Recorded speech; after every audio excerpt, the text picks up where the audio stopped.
यूँ तो शॉपिंग करना हम सबको ही बहुत अच्छा लगता है और अगर कहीं सेल लग जाए तो फिर शॉपिंग का मज़ा दुबाला हो जाता है। माह नवंबर के आते ही अमेरिका और यूरोप में ब्लैक फ्राइडे सेल का शोर सुनाई देता है। सार्फिन क्रिसमस से कबल सबसे बड़ी सेल पर ख़रीदारी के लिए तैयार होते हैं। ब्लैक फ्राइडे की इस्तिलाह है क्या? वाकई इस लफ्ज़ का ताल्लुक किसी सेल से मुंसलिक है या इसकी कुछ और हकीकत है?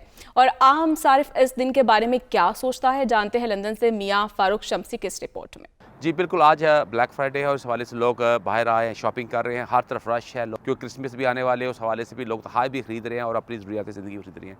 तो आपको दिखाते हैं आज ब्लैक फ्राइडे का हवाले से एक रिपोर्ट और बताते हैं इसकी तारीख़ी हक़ाइक़। ब्लैक फ्राइडे एक ऐसा लफ्ज़ है जिसे ना सिर्फ अमेरिका और यूरोप बल्कि दुनिया के किसी भी मुल्क में रहने वाले इंसान जानता है, लेकिन बहुत से लोग ऐसे हैं जो इस लफ्ज़ के पीछे छुपी कहानी नहीं जानते। थैंक्स गिविंग के करीब आने से लेकर माह नवंबर के अख्ताम तक ऑनलाइन रिटेलर्स, बड़े बड़े ब्रांड्स, बड़े बड़े स्टोर्स ब्लैक फ्राइडे डील्स के साथ हमारी स्क्रीन को भरना शुरू कर देते हैं। यह भी इम्कान है कि आपने अपनी जिंदगी में कम से कम एक बार ब्लैक फ्राइडे पर खरीदारी की हो, लेकिन इस तरह कहाँ से आती है? ब्लैक फ्राइडे की इब्तिदा के बारे में बहुत सी गलतफहमी पाई जाती हैं और लोग इसको खरीदारी से मुंसलिक करते हैं। अस्सलाम वालेकुम। आज जैसा कि आप देख रहे हैं, हम आए हैं लेक साइड।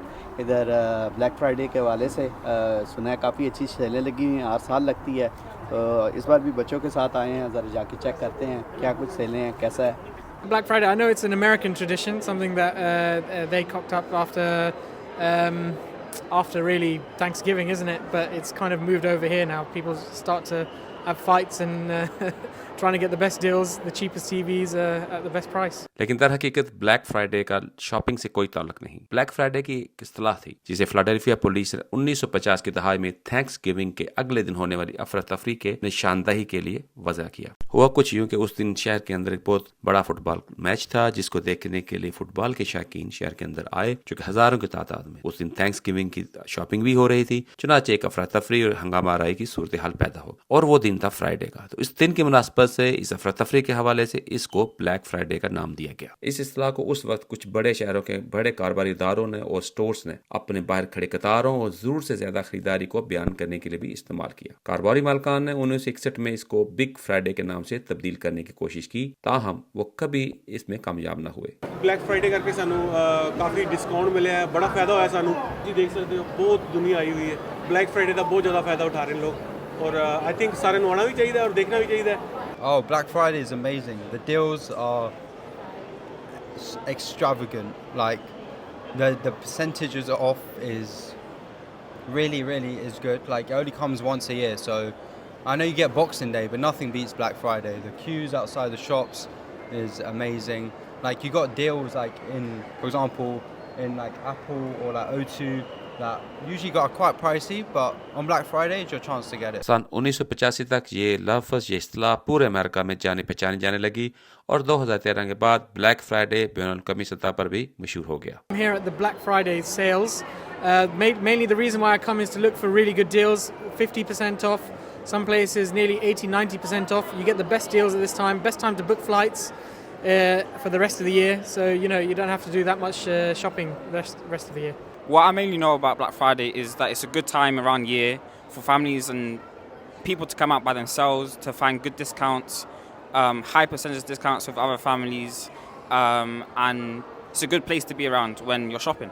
लेकिन अब पूरी दुनिया में ब्लैक फ्राइडे क्रिसमस से पहले एक बड़ी सेल की वजह से जाना जाता है और दुनिया भर में लोग इस दिन का इंतजार करते हैं ताकि वो क्रिसमस से पहले क्रिसमस की शॉपिंग कर सकें, तोहफे ले सकें अपने प्यारों के लिए। और वो बात जो शुरू हुई थी हंगामा से, एक अफरा तफरी से, अब वो मुंसलिक है एक शॉपिंग फेस्टिवल से। You get a lot of discounts and you get a lot of cheap stuff. Farooq Shamsi, दुनिया न्यूज़, लंदन। पाकिस्तान मुस्लिम लीग नून आज़ाद कश्मीर के सीनियर रहनुमा चौधरी सईद का कहना है कि मियां नवाज शरीफ की पाकिस्तान वापसी मुल्क के लिए खुशाइंद है।